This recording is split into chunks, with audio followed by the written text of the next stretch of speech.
सभी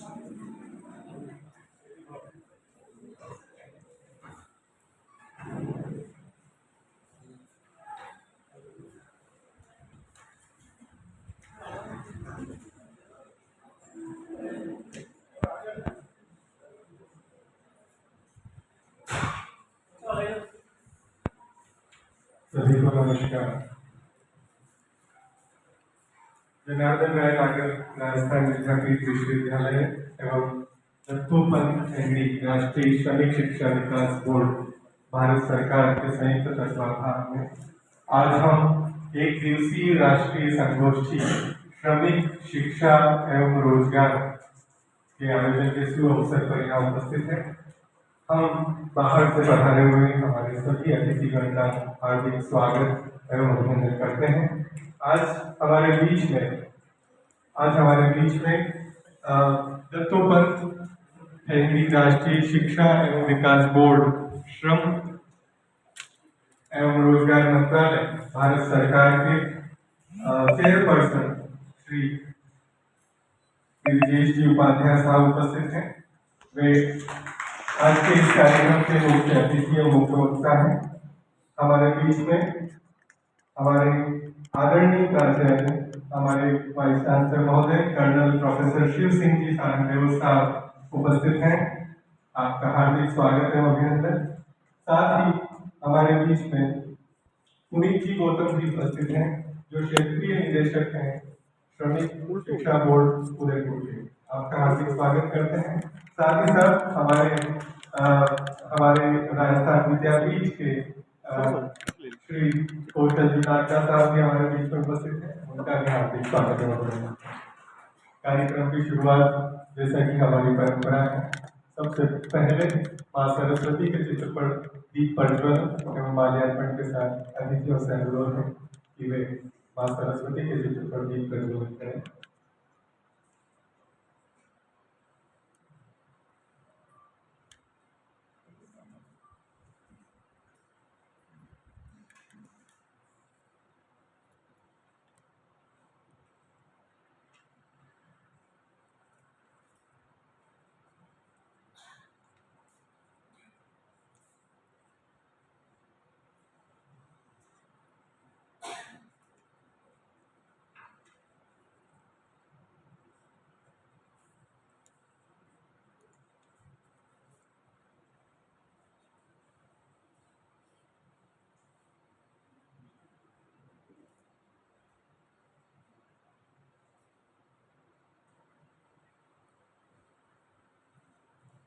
बहुत बहुत धन्यवाद।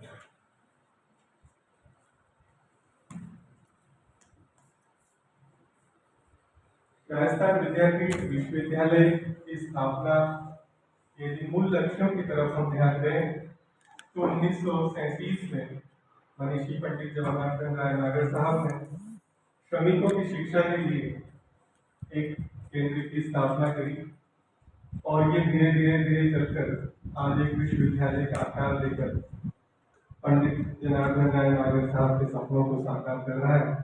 और आज जिस संगठन के साथ हम इस कार्यक्रम का आयोजन कर रहे हैं, श्रमिक शिक्षा बोर्ड, उसका भी उद्देश्य श्रमिकों की शिक्षा है। तो दो संगठन जो आजादी से पूर्व राजस्थान विद्यापीठ विश्वविद्यालय इस विषय पर कार्य कर रहा था और पिछले 64 वर्षों से श्रमिक शिक्षा बोर्ड भी इसी विषय पर काम कर रहा है। ये एक शुभ अवसर है जब हमारे बीच में श्रमिक शिक्षा बोर्ड के चेयरपर्सन, राष्ट्रीय चेयरपर्सन उपाध्याय साहब यहाँ मौजूद हैं और हमारे बीच में हमारे वाइस चांसलर साहब भी उपस्थित हैं। और जिस विषय पर आज ये राष्ट्रीय संगोष्ठी रखी गई है, यह शिक्षा, श्रमिक एवं रोजगार एक बहुत ही महत्वपूर्ण विषय है। और इस विषय पर आज हमें उपाध्याय साहब का प्रबोधन सुनने को मिलेगा। हम सभी बहुत उत्साहित हैं और इस अवसर पर मैं अनुरोध करूंगा माननीय वाइस चांसलर महोदय से कि वे आज के इस कार्यक्रम का स्वागत उद्बोधन हमें दें।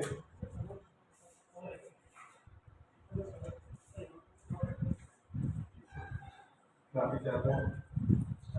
कार्यक्रम में आगे बढ़ाते हुए स्वागत अभिनंदन के लिए वाइस चांसलर महोदय से उपाध्याय साहब का माला उपन्यास से स्वागत करें। साथ ही भाई संसद साहब से अनुरोध है कि पुनीत गौतम साहब का भी माला उपन्यास से स्वागत करें।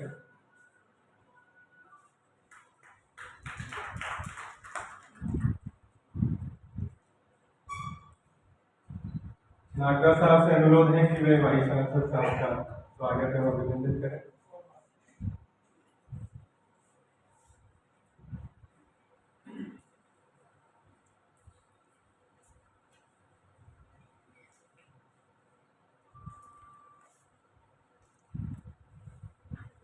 दीपावली के बाद आज का इस संगोष्ठी में स्वागत मंगल और बहुत बहुत आपको बधाई और शुभकामनाएं। ये वर्ष हम सभी के लिए बहुत अच्छा रहे और हम अपनी और संस्थान की प्रगति के लिए अथक प्रयास करें। हमारे बीच श्री ब्रिजेश उपाध्याय साहब राष्ट्रीय अध्यक्ष हैं श्रम एवं रोजगार मंत्रालय भारत सरकार। उपाध्याय साहब बहुत ही श्रमिकों के लिए, जो बहुत ही पिछड़े लोग हैं, जिस तरह से हम विकट सेक्शन और डाउन ट्रॉडन और हमारे सर वाला लोगों के लिए संस्थान की स्थापना जनरल ने की थी, उन्हीं उद्देश्यों को लेकर ये मंत्रालय काम कर रहा है। और आप अपना पूरे देश में, क्योंकि देश बहुत बड़ी डाइवर्सिटी है, हर क्षेत्र की अपनी अपनी अपनी समस्याएं हैं। और जैसा कि मेरी आपसे बातचीत हो रही है और हम सभी जानते हैं कि एक ही फॉर्मूला हमारे पूरे देश में सभी जगह लागू नहीं हो सकता है, लेकिन आपका एक बहुत अपना अनुभव है, बहुत ही इंटेलेक्चुअल, देश की अनेक बॉडी है, उसमें आप बहुत से चेयरमैन हैं, बहुत समय आप अपना हिस्सा रखते हैं।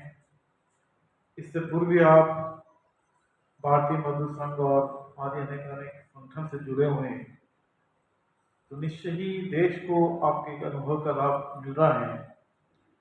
सौभाग्य की बात यह है कि हमारा विश्वविद्यालय भी इससे जुड़ गया है।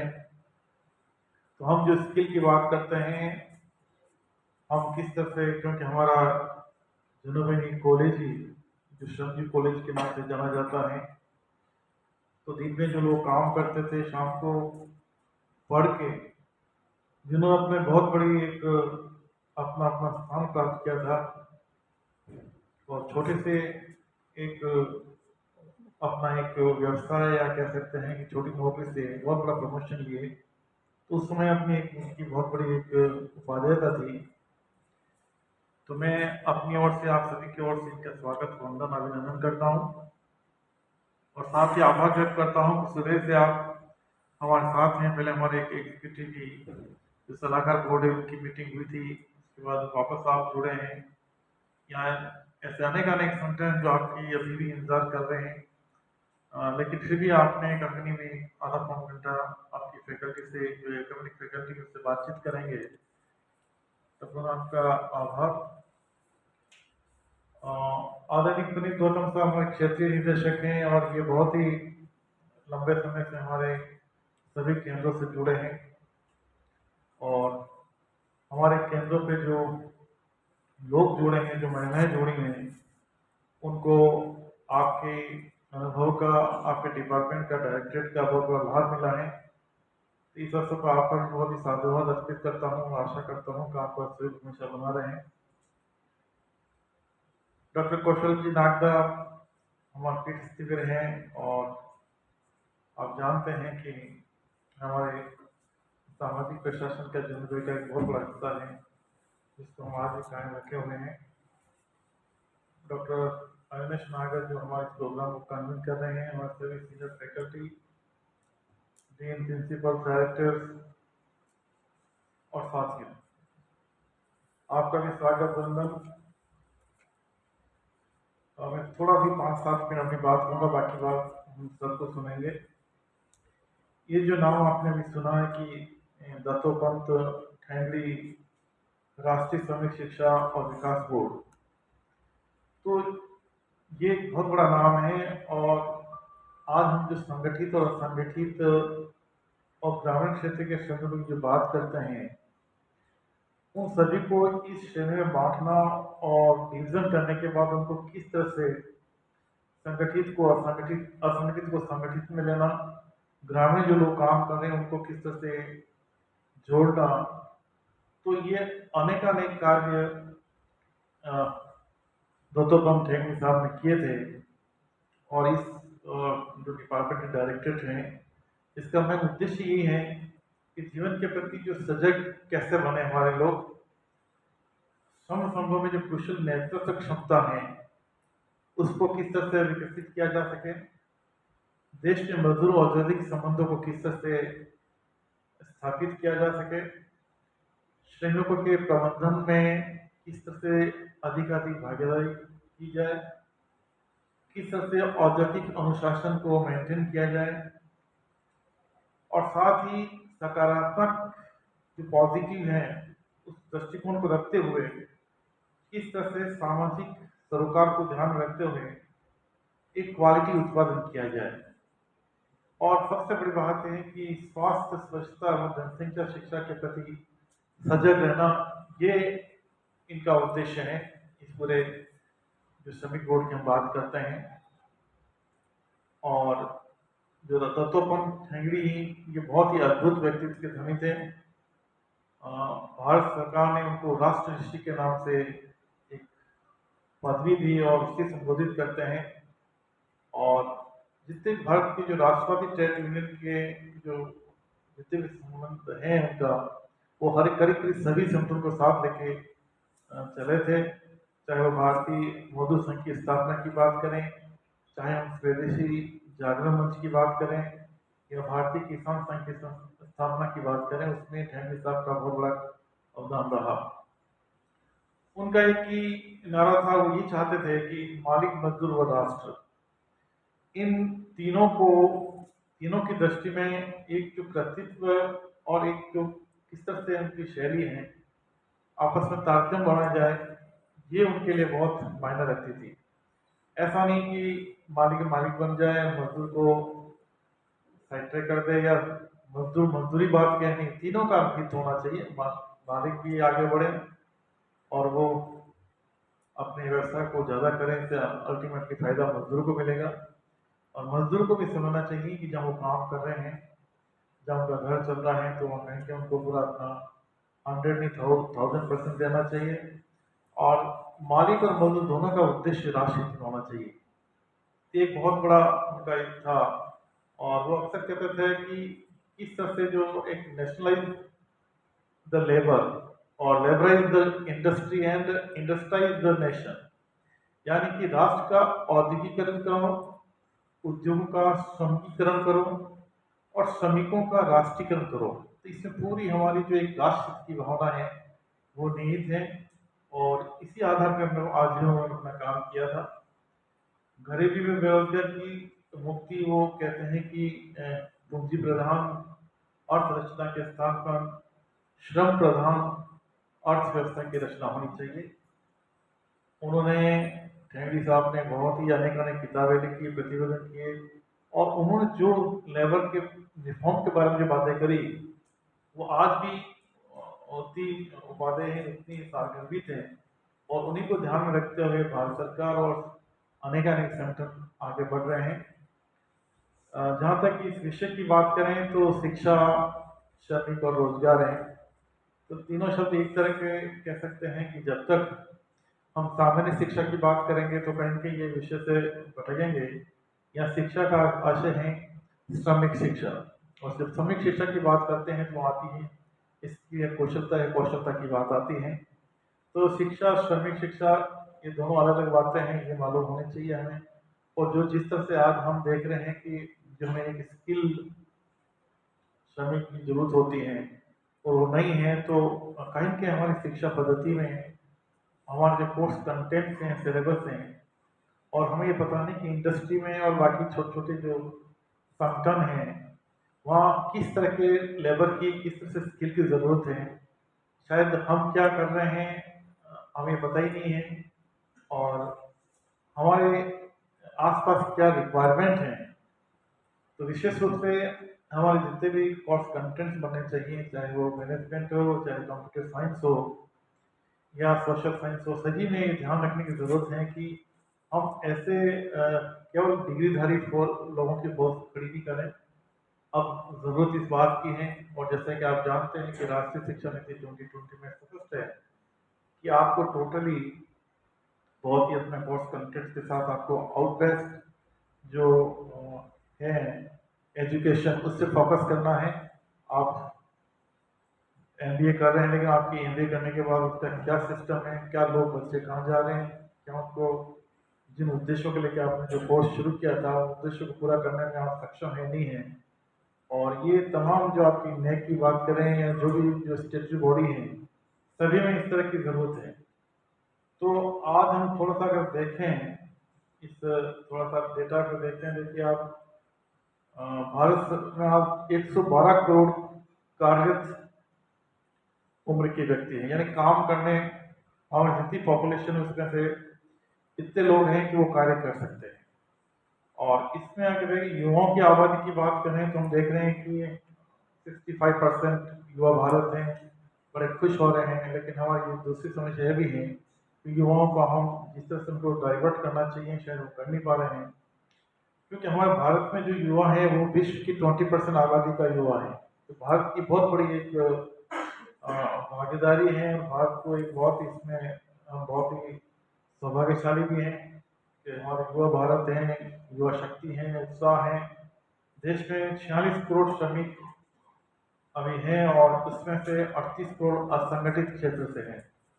तो ऐसे में हम ये देख रहे हैं कि एक 2020 से 2050 तक जो हमारी कामकाजी जो आयु वर्ग की बात करते हैं 16 से 64 ईयर्स के बीच की, या बहुत सी बार अलग 59 तक ही मानते हैं, आजकल 64 मानते हैं। इसमें जो है वो 18.3 करोड़ और इस बिटवीन जुड़ जाएंगे।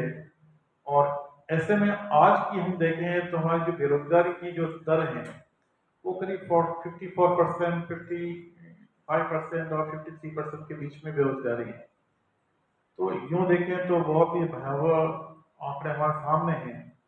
लेकिन प्रॉब्लम ये है कि हम जो वर्कफोर्स तैयार कर रहे हैं, वर्कफोर्स का मतलब है कि वास्तव में जो काम कर रहे हैं जिनको रोजगार मिला हुआ है, लेकिन लेबर फोर्स में क्या है कि हम काम कर भी रहे हैं और जो खाली बैठे हैं जिनको जो काम तो करना चाहते हैं लेकिन काम मिल नहीं रहा है।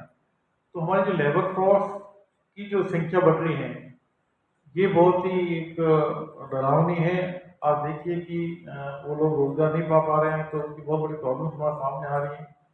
समाज का जो स्ट्रक्चर है वो बिगड़ता जा रहा है, और भारत में कार्यबल का 7% सबसे। और दूसरी बात, जब एक प्रॉब्लम सोल्व से दूसरी प्रॉब्लम ये आ जाती है कि आज हमें जिस तरह से टेक्नोलॉजी है, तकनीकी है, आप देखिए कि 7% हमारी जो कार्यफोर्स की बात में वर्कफोर्स की बात करी, उसमें से 2.7 करोड़ को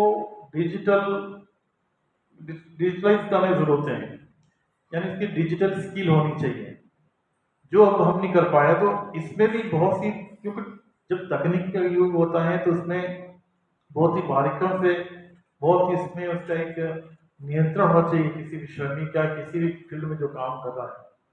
तो ऐसी बहुत सी अनेक हमारे सामने प्रॉब्लम्स आ रही हैं। आज हम देखते हैं कि चीन के बाद हमारा दूसरा स्थान है। और दूसरी बात देखते हैं कि हम कृषि प्रधान देश की बात करते हैं, तो देखिए आप कृषि में जो कार्यरत लोगों का जो है, जिसमें किसान खेतिहर मजदूर हैं या उनसे जुड़े हुए और भी हैं, घर के लोग भी हैं, कुछ काम नहीं करते हैं खेती में, थोड़ा सा हाथ बटाते हैं, वो लोग सब मिला के, तो ये 93-94 में 61.9 यानी 62% के आसपास था।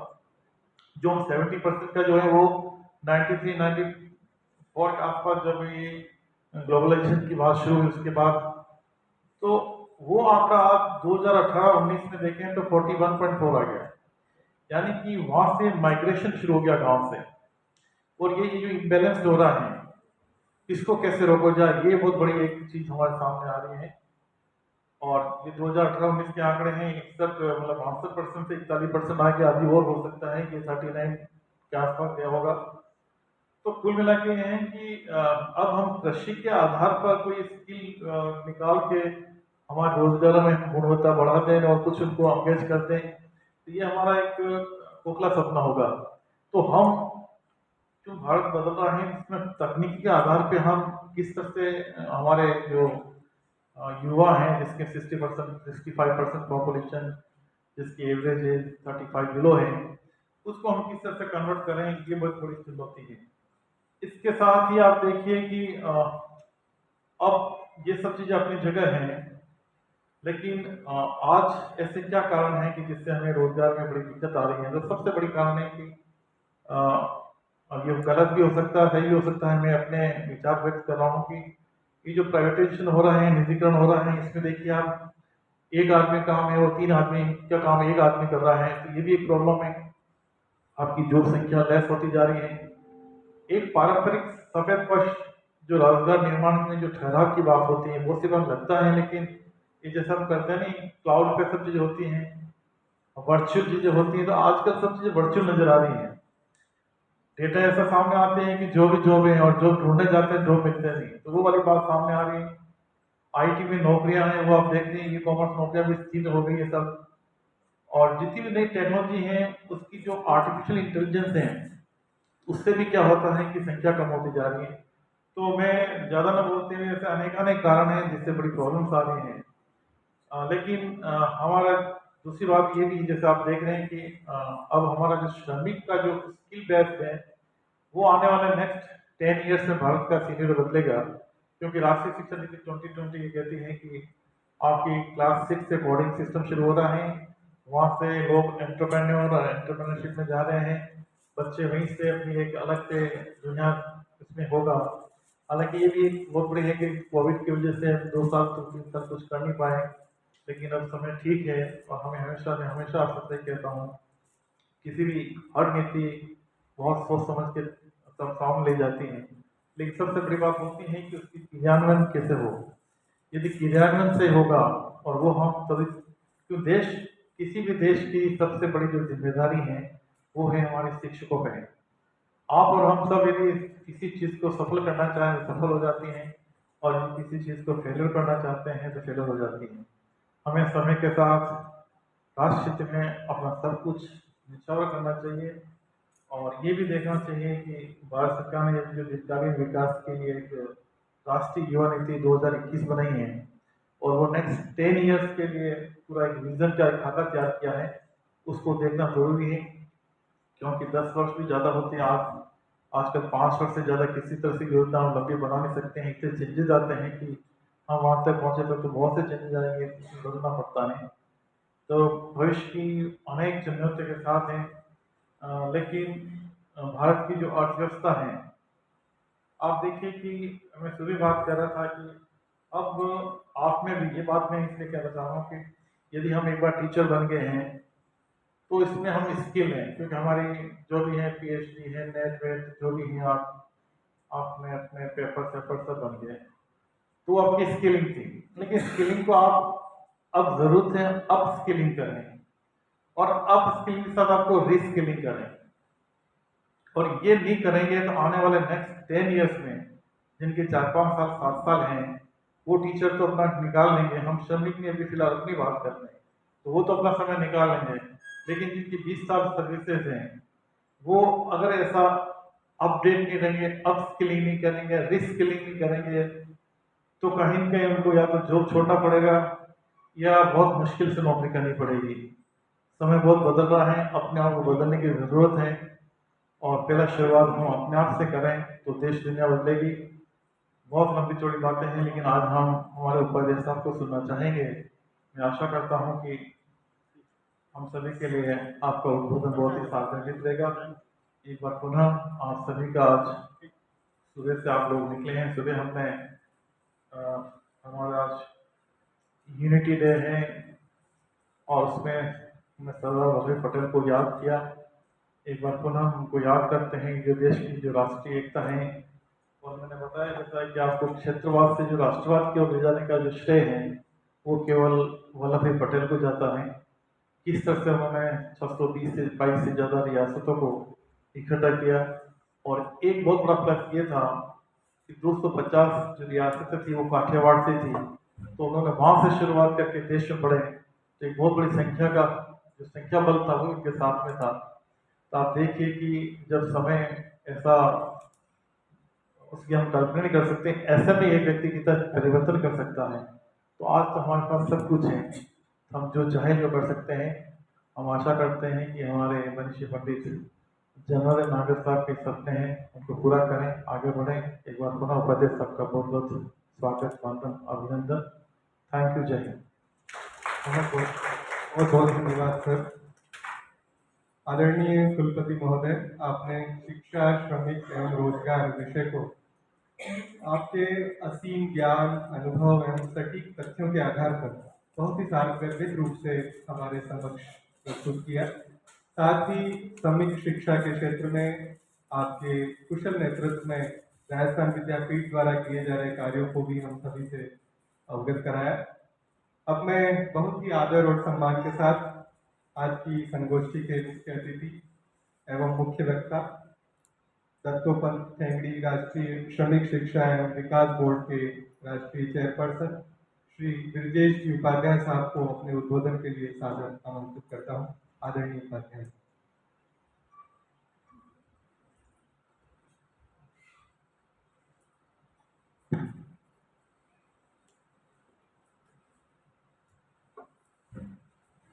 आदरणीय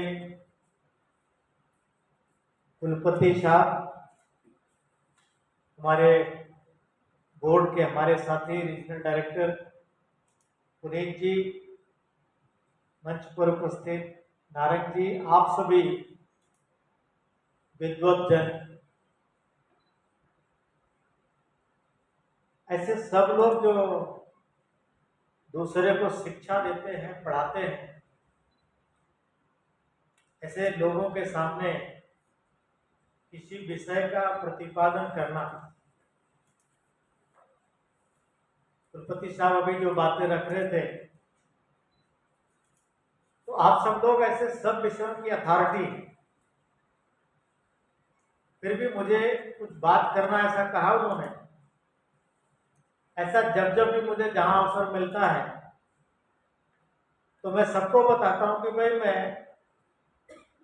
दूसरी साइड खड़ा हूं, इसलिए जो प्रैक्टिकल एस्पेक्ट्स है, जो धरती पर या उस पक्ष में रह करके मैंने प्रत्यक्ष देखा, अनुभव किया, उसके आधार पर ये इसलिए आवश्यक है कि क्योंकि मैं इस काम से नहीं जुड़ा हूं, इसलिए हमारे बहुत सारे विषय हो सकता है लॉजिकली, टेक्निकली या जो एकेडमिकली उस लेवल के नहीं हो सकते। तो मुझे वैसे ही मान करके कि मैं एक फील्ड का आदमी हूं और जो फील्ड में देखता हूं, समझता हूं, उसके आधार पर आप सबसे बात करूंगा। मुझे जब सुबह पता लगा, सुबह जब कल पता लगा, मुझे बहुत खुशी हुई। एक ऐसा ऑडियंस भी मिलेगा जिनके साथ बातचीत करनी है। और अभी हमारी जो एडवाइजरी कमेटी की सलाहकार समिति की बैठक थी, उसमें भी लगभग हमने इन सब बातों का जिक्र किया। एक मौलिक बात जिस पर सबको विचार करना है, या फिर शिक्षा का तात्पर्य क्या होना चाहिए, अर्थ क्या होना चाहिए। देश में बहुत दिनों से ये बहस चल रही है और मैं समझता हूं कि भारत का इतिहास अगर हम सनातन इतिहास देखें तो शिक्षा का मतलब तब और शिक्षा का मतलब अब, उसमें बहुत अंतर है। अगर शिक्षा का मतलब अक्षर ज्ञान है तो हमारे बहुत सारे प्राचीन साहित्य, बहुत सारे जिनको हम ऐसे लोग मनीषी बोलते हैं,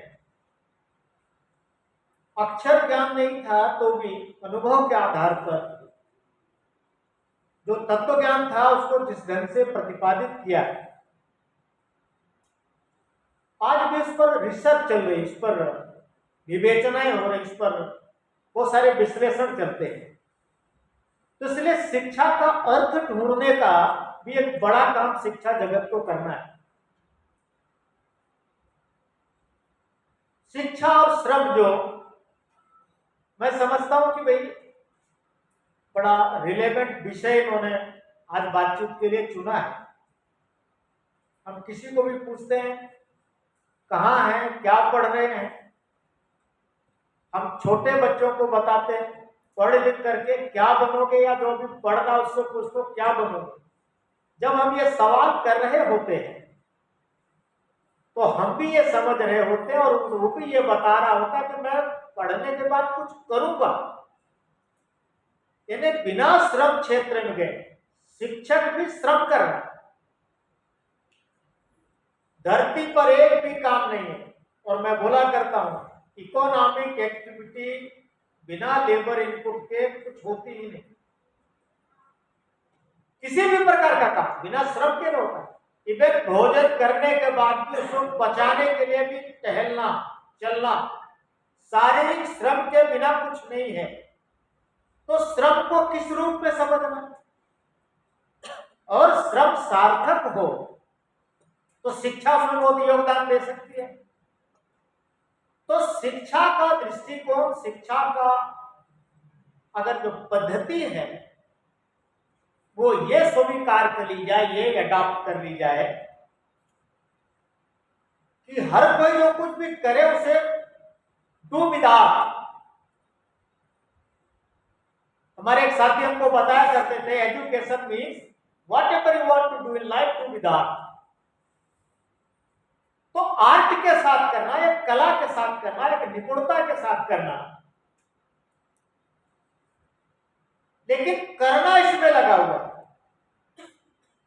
इसलिए बड़ी देर से जो बहस इस शिक्षा व्यवसाय परक शिक्षा, काम देने के लायक शिक्षा, काम में उत्कृष्ट बनाने के लायक बने, जैसा भी कुलपति साहब भी जिक्र कर रहे थे, हम सब जानते हैं वर्षों से चर्चा चल रही कि हमने हमारी शिक्षा प्रणाली से क्लर्क पैदा किए। जैसे उनको फिजिकली कहीं किसी काम के लिए खड़ा किया जाए तो उसमें शायद उसकी संक्षिप्तता नहीं।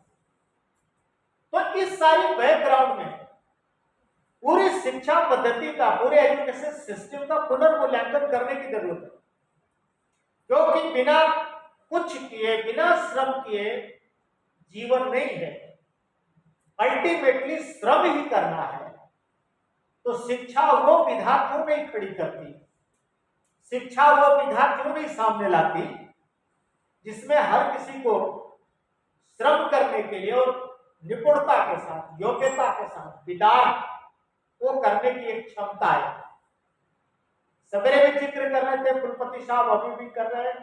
तो नई एजुकेशन पॉलिसी आ रही, उसमें भी बहुत सारा विषय चल रहा है। हमने भी उन लोगों के साथ मिलकर के काफी कन्फ्रंट किया है।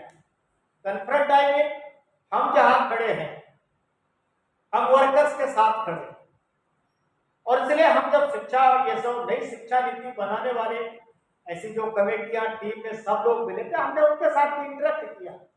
कन्फ्रंट इस बात के लिए किया कि आप जो भी डिजाइन खड़ा कर रहे हैं अभी भी आपको समझना होगा, अभी भी आपके बहुत सारे चैप्टर, बहुत सारे जो कंसेप्ट हैं वो वास्तविकता के साथ कितना संबंध रखते हैं।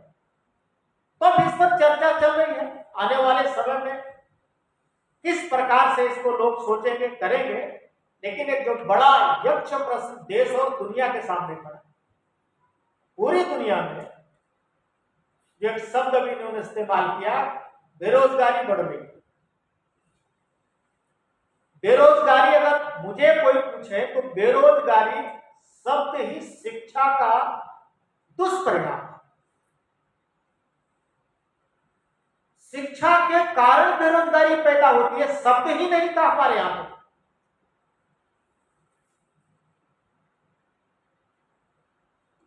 हम भारत का ही अगर याद करें, आप में से कितने लोग जानते होंगे एक बड़े कृषि वैज्ञानिक हुए, घाट, नाम सुना है किसी ने?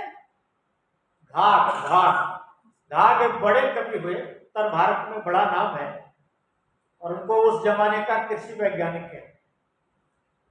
उनकी कविता की एक पंक्ति है, उत्तम खेती मध्यम बान, निषिद्ध चाकरी भीख निदान। आज प्रसिद्ध चाकरी हो गई, केवल चाकरी हो गई। ये जो नैरेटिव बदला गया देश और दुनिया में, ये भी शिक्षा का परिणाम है। क्या शिक्षा देना यार, और इसलिए जो शिक्षा दे गई, हमारा दर्शन, हमारी संस्कृति। मैं सवेरे से दूसरा सत्र था, इसलिए वहां कह रहा था, we are born in formal economy, जहां नौकरी धंधा चाकरी इसका कोई मीनिंग ही नहीं होता। तो ये जो बाई डिफॉल्ट एक जो प्रोडक्ट पैदा हुआ बेरोजगारी के नाम का, इसका समाधान दुनिया तलाश है। वो चाहे डेवलप्ड इकोनॉमी है, चाहे हमारे जैसे लोग हैं। अभी एक शब्द आया है, sustainable development goal, sustainable economy.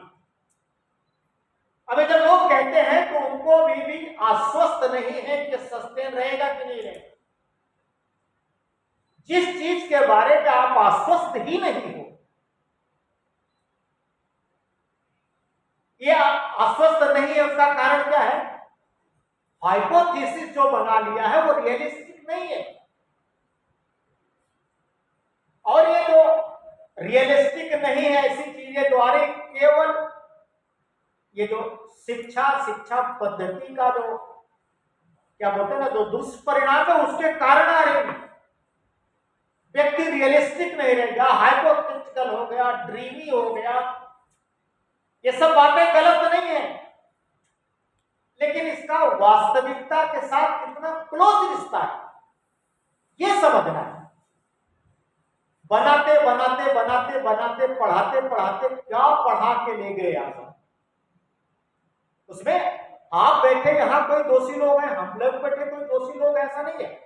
लेकिन ओवरऑल जो स्ट्रक्चर, जो डिजाइन, जो थॉट प्रोसेस डेवलप हुआ, उसमें आप होते तो, हम होते तो, जो भी होते, सबको यही सब सोचना और करना पड़ता। इसलिए जो मैंने कहा कि सबसे बड़ा जो एक प्रश्न आज बेरोजगारी का है, और इसको आप किसी भी सिस्टम में जाकर के एनालाइज करो तो आप पाएंगे कि इसके बारे में जो सोच खड़ी हो गई है अभी और किसी भी सदी में पूरी नहीं हो सकती। मैं तीसरी क्लास में पढ़ता था, तब चुनाव के समय नारा सुनता था, हर हाथ को काम। मैं नौकरी करके रिटायर हो गया, अभी सबसे बड़ा प्रश्न वही है। और केवल भारत में ऐसा नहीं, पूरी दुनिया में। मैं इंटरनेशनल प्लेटफॉर्म पर, इंटरनेशनल लेबर ऑर्गेनाइजेशन में, दूसरे फोरम पर जाता हूं। The big issues are inequality, poverty, unemployment, under, ये सारे सवाल।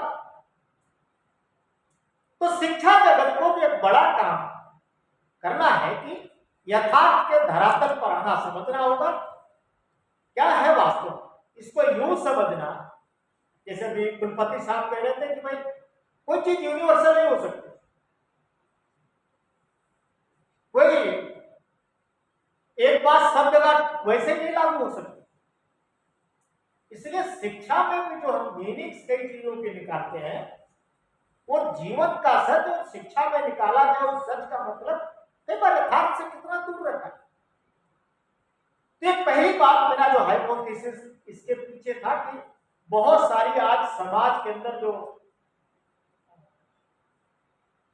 चीजें पैदा हो गई हैं, वो शिक्षा प्रणाली के दोषों के कारण आई है, जिनका वास्तविकता से कोई मतलब नहीं है। और वो कभी भी आने वाले समय में कितना भी ऐड कर दिया जाए, वो कभी वो नहीं बन सकती जो आज चर्चा की जा रही है। तो इस हाइपोथेसिस से बाहर आने का एक उपक्रम करना है। दूसरी बात जो हम सबको समझना है कि भाई एजुकेशन का श्रम, क्योंकि जैसे मैंने कहा कि बिना श्रम के जीवन ही नहीं, सबको करना ही है। तो शिक्षा पद्धति में अगर ये सब बातें हम जोड़ पाते हैं, व्यवसाय परक शिक्षा हो पाती, जिस पर अभी इस बार की एजुकेशन पॉलिसी में कुछ ट्रस्ट आ रहा है, वोकेशनल एजुकेशन को ट्रस्ट मिल रहा है। अब वो बाकी कितना रियलिस्टिक होगा, अभी भी बहुत सारे उस पर आप सब लोगों की उस पर मंत्रणाएं होती होंगी, आप सब उसके हिस्से हो, लेकिन उसको कितना रियलिस्टिक बनाया जा सकता है। और क्यों नहीं पहली क्लास से, मुझे याद आता है आप सब तो शिक्षा क्षेत्र से जुड़े हुए हैं, कोई जो किंडरगार्टन पद्धति थी, कोई जो मॉन्टेसरी पद्धति, कोई जो गांधी जी ने शिक्षा शुरू करने की पद्धतियां बनाई, तो इन सब पद्धतियों में कैसा अंतर्द्वंद है, कैसे पढ़ाना, बच्चे की अभिरुचि समझना। तो बताते हैं, मैंने जो थोड़ा सा पढ़ा और समझा कि एक बच्चे को सहज देखिए, उसको वॉच करिए, वो क्या कर रहा है, किस दिशा में जाना चाहता है, वो शिक्षा का माध्यम बने। यानी ये जो सब बातें बहुत दिनों से विचार हो रही, चर्चा हो रही है, इनको हम व्यवहारिक स्वरूप, व्यवहारिक स्तर पर कैसे लाएं, इसके नाते कुछ यत्न होगा। हम लोग जब अभी गए थे इस कमेटी के सामने, तो हमने उनको भी कहा था, बाद में आपने सबसे काम करवाना, सबको काम नहीं भेजना। तो पहले दिन से प्राइमरी से इस प्रकार के डिजाइन की रचना क्यों नहीं आने लगनी चाहिए? आप सोचेंगे तो बन जाता है। पिछले दिनों कुछ लोगों ने कुछ सोचा, जो भी उसका परिणाम आज हमारे सामने आ गए कि हम सब इस स्वरूप में आकर के खड़े हो गए। एक दिन में, एक साल में, 10 साल में चीजें नहीं आएंगी, लेकिन किस डायमेंशन में ले जाना चाहते हैं, उसका कुछ डिजाइन अगर आज खड़ा हो गया, तो ये चीजें उस दिशा में आने वाले समय में उसका परिणाम देने लगेंगे। हर कोई कुछ ना कुछ करने के लायक उस नाते से बन जाता है। तो इसका एक बार शिक्षा जगत में विचार हो तो अच्छा है। आज जो मैंने बात करी, दिन भर इन दिनों में सभी यूनिवर्सिटीज में ही जा रहा, खास करके जो डिस्टेंस यूनिवर्सिटीज है, डिस्टेंस यूनिवर्सिटी की कल्पना है केवल उनके लिए है जो स्कूलिंग छोड़ करके काम में चले। तो जो बेचारे स्कूलिंग नहीं कर सकते, काम में चले गए, अभी भी उनके लिए जो शिक्षा का पद्धति पैटर्न बना है, वो वही बना है जो क्लासरूम एजुकेशन कर सकते। मैं उनके सभी पीसी को कह रहा हूं कि साहब, अगर वो बेचारा क्लासरूम का हिस्सा हो सकता था, तो क्लासरूम से गया क्यों? आप सब इस फील्ड के, आप सब समझते होंगे, जैसे जैसे क्लास बढ़ती है, या हम यूं कहें कि व्यक्ति की काम करने के लायक उम्र बढ़ती, वैसे वैसे स्कूल कॉलेज से ड्रॉप आउट करता है। तो जब वो निकल करके कार्य क्षेत्र में चला जाता है, तो चाहे काम के लायक उसकी शिक्षा थी, चाहे नहीं थी, जो भी था, लेकिन रोजी रोटी का, और मैंने कहा कि श्रम ही जीवन है, उसके बिना गुजारा नहीं हो सकता। जब वो आ जाए, तो भी लगभग सभी जगहों पर, चाहे फॉर्मल एजुकेशन वाले हैं, चाहे डिस्टेंस एजुकेशन वाले हैं, 1 to 1 जब चर्चा करते हैं, तो एक बार सब लोग बताते हैं, साहब ये बात तो सच है, बड़ी संख्या में लोग स्कूलिंग छोड़ रहे हैं। मैं इसको दूसरे शब्दों में कहता हूं कि भाई एक संभ्रांत वर्ग का ये क्षेत्र नहीं है, जो अफोर्ड कर सकता है वो टिका हुआ। और दूसरा भी बना है, आपका मैं सुन रहा था कुलपति साहब का कि पहले दिन से इनके फाउंडर से लेकर सब लोगों ने एक गरीब आदमी का, एक मजदूर आदमी का जीवन कैसे सुधरता, इसको लेके आधार बनाया। लेकिन आज किसी को अन्यथा नहीं लगे, शिक्षा कमर्शियलाइज हो गई, बहुत बड़ा बिजनेस हो गया, और उसके कारण जो सारा चित्र पैदा हो रहा है, एक कुछ लोग, एक लिमिटेड लोग जो अफोर्ड कर सकते हैं, वो शिक्षा में है। डिस्टेंस यूनिवर्सिटीज के लोग भी जो जगह बना करके बैठे हैं, गांव से दूर दराज से कोई आए, अब आप राजस्थान का लें, किसी भी प्रांत का लें, गरीब आदमी, आर्थिक रूप से कमजोर आदमी अपने स्टेशन घर से चल करके शहर में कहीं भी आकर के, आपकी शिक्षा फ्री है तो भी वो अफोर्ड कर पा रहे क्या? वहां आना, वहां रुकना, वहां अपना जीवन चलाना, आपकी फीस एकदम फ्री है तो भी कोई कास्ट नहीं है तो भी उसको वो सब जो वहां की बाकी की सारी कास्ट है वो उसके कारण मीट कर पा रहा है क्या? तो अगेन होता है कि सब नहीं संभव। इसलिए शिक्षा प्रणाली में बदल करके शिक्षा वर्क प्लेस का मॉडल बने। एजुकेशन एट क्लासरूम या एजुकेशन एट वर्क प्लेस। सब लोग क्लासरूम छोड़ के वर्क प्लेस पर गए, इसलिए सभी शिक्षण जगत को मैं जहां जा रहा हूं सबको नम्रता के साथ कहूं, आपका डिजाइन अगर वर्क प्लेस पर शिक्षा का डिजाइन बनता है तो आपकी शिक्षा कल्याणकारी होगी, लोक कल्याण के लिए होगी, श्रमिक के कल्याण के लिए होगी, देश का किसी का भी कुछ सोचो। लेकिन क्लासरूम वाली शिक्षा का डिजाइन में बोल्डली सब जगह कह रहा हूं, क्लासरूम शिक्षा का डिजाइन फेल हो चुका डिजाइन है। मेजॉरिटी आज क्लासरूम से बाहर है। इसलिए क्लासरूम को वर्क प्लेस शिक्षा का डिजाइन बनाना, आप सब कर पाएंगे इसको। मैं जब 1 to 1 लोगों से चर्चा करता हूं तो लोग कहते हैं सोचा तो जा सकता है, किया तो जा सकता है, असंभव नहीं है। केवल जो कुछ नीति बनाने के लोग बैठे हैं, केवल जो कुछ बाकी का डिजाइन बनाने के लिए लोग बैठे हैं, जो प्रैक्टिकली आप सब जैसे लोग जो इस सारे काम में जमीन के साथ जुड़े हुए हैं, ऐसे सब लोगों का आग्रह बढ़ता है तो शिक्षा लोक कल्याण का माध्यम बन सकती है। शिक्षा देश का कल्याण, यहाँ के जो जन जीवन है उसके कल्याण का माध्यम बन सकती है।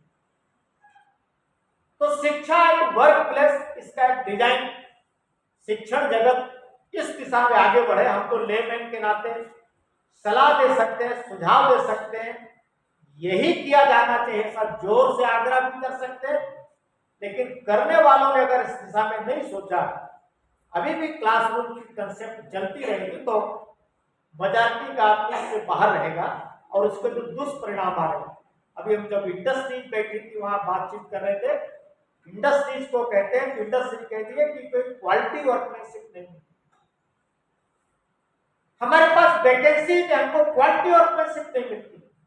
ये क्वालिटी वर्कमैनशिप कहां से आएगी? वर्कमैन तो है, क्वालिटी वाले नहीं है। क्वालिटी वर्कमैनशिप कहां डेवलप होगी?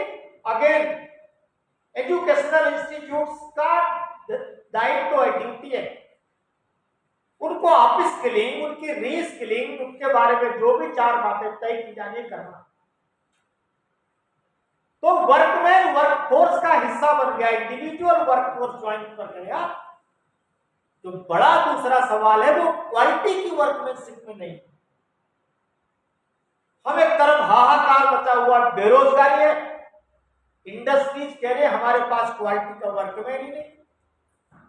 पूरे पश्चिम के देश, पूरी दुनिया में एक बड़ी चर्चा चल रही है कि हमारी इकोनॉमी इसलिए नहीं आगे बढ़ पा रही है कि हमको क्वालिटी वर्कमैनशिप नहीं मिले। अभी इस G20 में इस बार इंडिया की चेयरमैनशिप में फिर से एक चर्चा होने जा रही है। हम लगातार ट्राई कर रहे हैं, चाहे G7 मिल रहे हो चाहे G20 मिल रहे हो, क्वालिटी वर्कमैनशिप पूरी दुनिया में नहीं है, इसका अभाव है। तो क्वालिटी वर्कमैनशिप प्रोड्यूस करने का काम अगेन एजुकेशनल इंस्टीट्यूट का है, एकेडमिया का है। उनको सोचना पड़ेगा कि हम कैसा डिजाइन करें।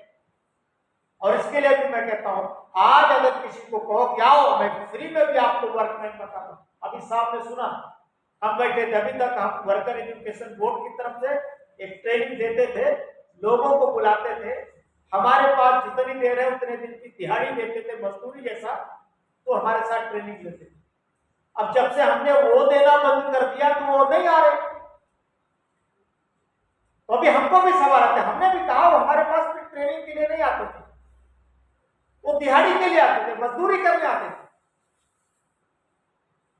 क्या हम सब लोग मिलकर के सोच सकते हैं कि उनको यहां नहीं बुलाएं, वो अपनी दिहाड़ी नहीं छोड़े, अपनी रोटी के प्रश्न का समाधान करें? वही वर्क प्लेस पर उनकी अप स्किलिंग, उनकी री स्किलिंग, इसके बारे में हम कोई डिजाइन खड़ा कर सकते हैं। तो दूसरी बात हम सबको, एनएसडीसी पिछले कई साल से, साहब को पता होगा, मैं भी लगभग 11-12 साल से उनकी कमेटी का मेंबर रहा हूं, और मैं भी आंकड़ा दे रहा था कितने % लोगों को हम स्किल कर पाए। इतना बजट है, बजट ही कंज्यूम नहीं होगा। फाइनेंस मिनिस्टर ने कहा बजट की कमी नहीं, इतना पैसा है, खर्च ही नहीं होता। पैसा है, खर्च नहीं होता, इसका मतलब जरूरतमंद लोग नहीं है क्या? जरूरतमंद लोग भी है, पैसा भी है, फिर भी खर्च नहीं होता। क्या सिस्टम डिफॉल्ट। तो जब तक सिस्टम इस प्रकार का नहीं डेवलप होगा तब तक इन चीजों को हम ठीक नहीं कर सकते। क्वालिटी वर्कमैनशिप देश और दुनिया के लिए खड़ी की जा सके, इसके लिए फिर से जैसे मैंने कहा बेरोजगारी के लिए एजुकेशनल इंस्टीट्यूट जिम्मेदार है, वैसे क्वालिटी वर्कमैनशिप नहीं मिल पाने के लिए भी यही सिस्टम जिम्मेदार है। ये रिस्पॉन्सिबिलिटी ओन करनी पड़ेगी। जैसे मैंने पहले कहा how education can reach to work place, again I use to request how this skilling system can reach to work place, upskilling, reskilling, instead calling them to, ये यहाँ बुलाने के बजाय वहीं पर अगर उनके बारे में सोचे एक दूसरा बड़ा स्टेप चेंज का ये लेना पड़ेगा कि हम उनको वहीं पर अप स्किल रीस्किल करें। और ये सब कर पाने के लिए आज जो हम आश्वस्त या विश्वस्त होकर सारी बातें कहते हैं, तो बिकॉज ऑफ टेक्नोलॉजी। पहले शायद अब से 10 साल पहले हम शायद सोचते तो शायद हम इतना कॉन्फिडेंस नहीं कर सकते। आज टेक्नोलॉजी ने ये सोचने के लिए हमारा भरोसा बढ़ा है। और एक अक्षर ज्ञान जिसको नहीं है वो भी टेक्नोलॉजी के माध्यम से मोबाइल से क्या क्या चीजें सीख रहा है। यानी केवल अक्षर ज्ञान वाला स्किल हो सकता है ऐसा नहीं है। ये हम शिक्षा पद्धति चलाने वाले लोगों को समझना पड़ेगा कि जिसको अक्षर ज्ञान नहीं है उसको भी दक्षता आए, उसको भी डिजिटल लिटरेसी आए, ये हमको सोचना पड़ेगा। तो डिजिटल लिटरेसी का सहारा लेते हुए डिजिटल प्लेटफॉर्म को बेस बनाकर education, skilling, up skilling, reskilling, ये सब कुछ वर्क प्लेस पे ले जाई जा सकती है। और केवल वर्क प्लेस पर नहीं, हमारे ऑफिसरों को हमने कई बार कहा, अभी इंडस्ट्री में जा रहे हैं तो इंडस्ट्री के लोग कहते हैं देखो भाई अभी हम बहुत क्राइसिस से निकले हैं, हम 2 दिन काम रोक करके लोगों को ट्रेनिंग पर भेजा, भी अफोर्ड नहीं कर पाए। काम नहीं रोक सकते। Again they are right to say this. हमको सोचना पड़ेगा कैसे करना है। तो क्या फिर कुछ इस प्रकार का डिजाइन सोच सकते हैं कि वर्कर्स अपनी फ्लेक्सिबिलिटी के हिसाब से चीजों को समझे, पढ़े, करें। तो इस प्रकार के कुछ मॉड्यूल, इस प्रकार के कुछ कंटेंट डेवलप करने की, बनाने की जरूरत है, जो वर्कर्स जब उसको समय मिले बैठे। दूसरी इसमें एक बड़ी बात, अभी शिक्षा की पद्धति में बड़े बड़े नोट लिखने, बड़े बड़े आंसर देने का, इवन हम कई इसमें टेक्निकल एजुकेशन के लिए जाते हैं जो डिग्री, डिप्लोमा इस प्रकार का करते हैं, कितने बड़े बड़े नोट बनाने हैं। एक बार जरा विचार करना, इतना बड़ा नोट अभी भी रिलेवेंट रहता है क्या? यह जो प्रैक्टिकल एस्पेक्ट्स है उसके साथ उनको जोड़े, छोटे छोटे कंटेंट के साथ जोड़े।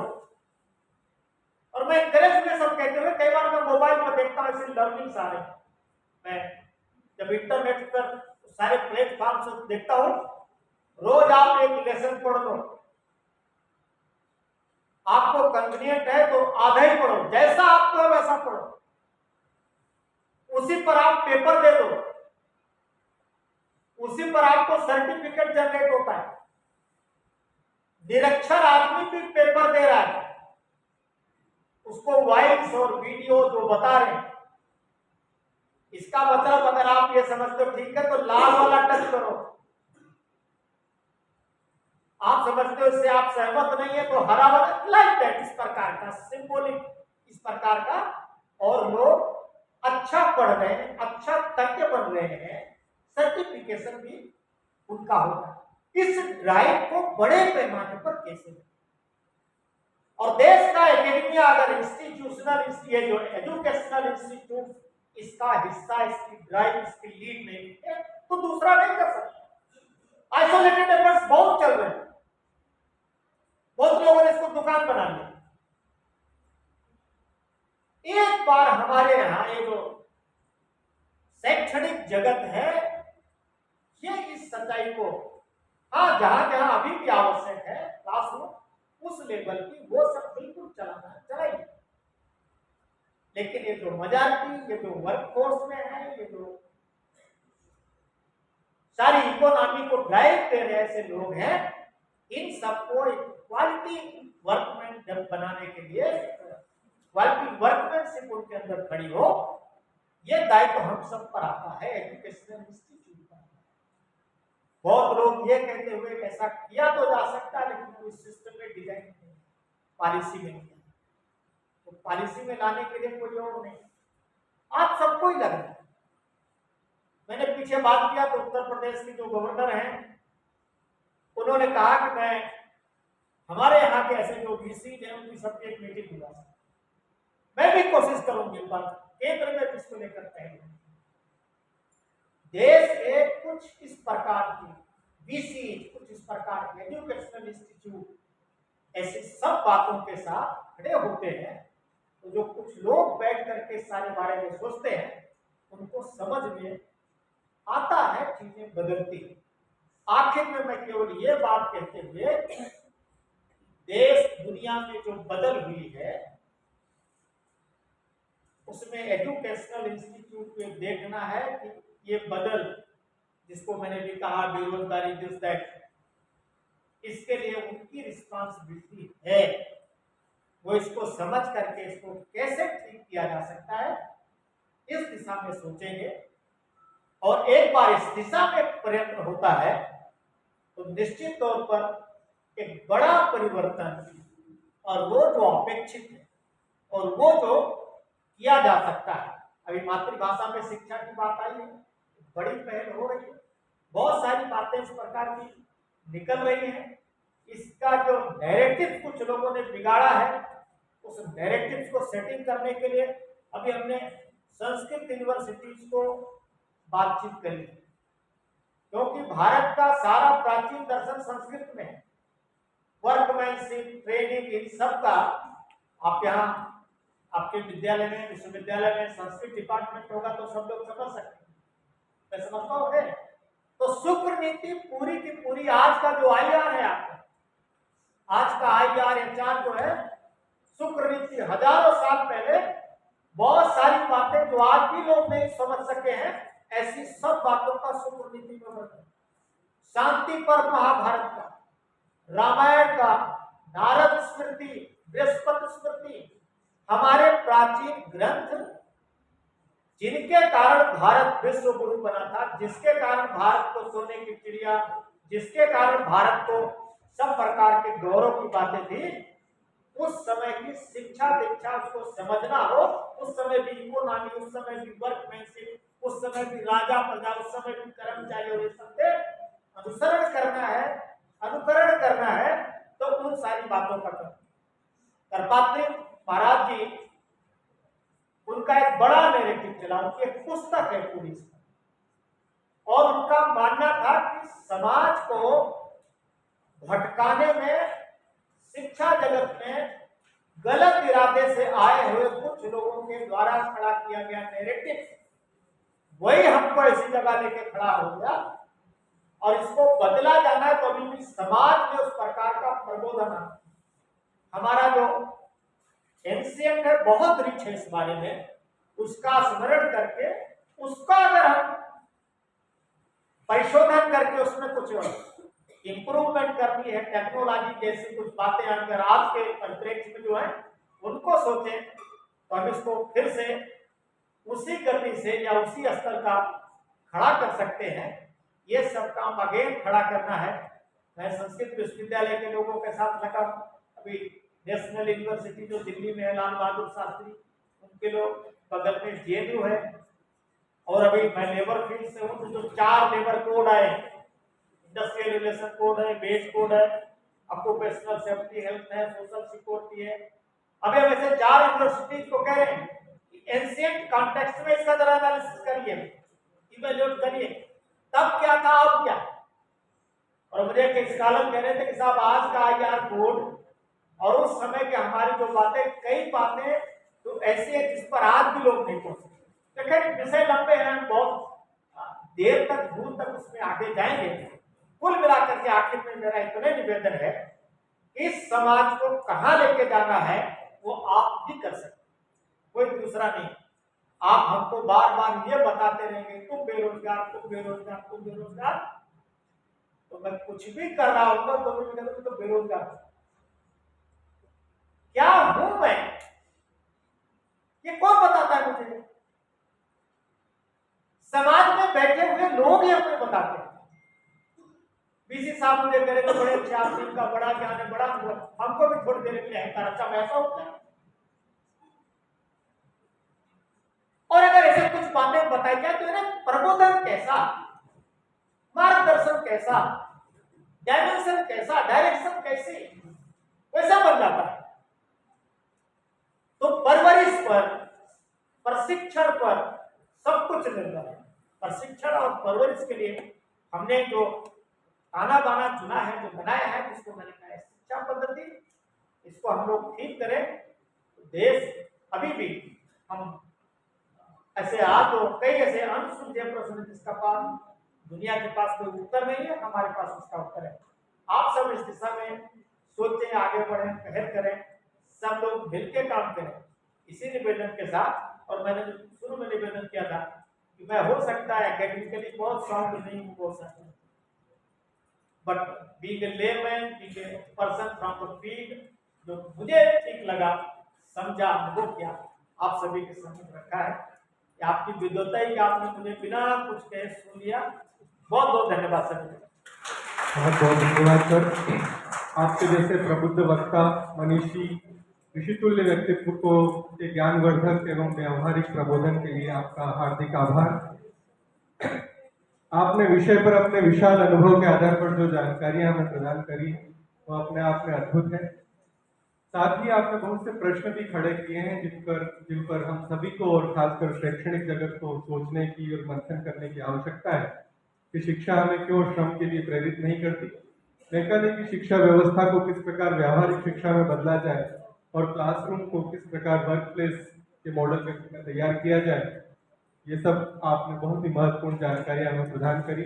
आप सर का बहुत बहुत आभार, धन्यवाद। कार्यक्रम की अंतिम कड़ी में और इससे पूर्व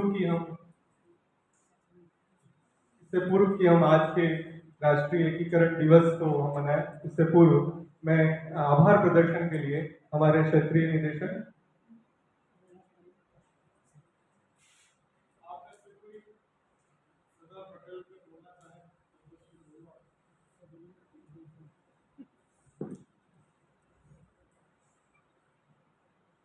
जैसा कि आज 31 अक्टूबर को हम लौह पुरुष सरदार वल्लभ भाई पटेल की जयंती मनाते हैं, इसी विषय पर यदि कोई अपने विचार व्यक्त करना चाहे तो सादर आमंत्रित।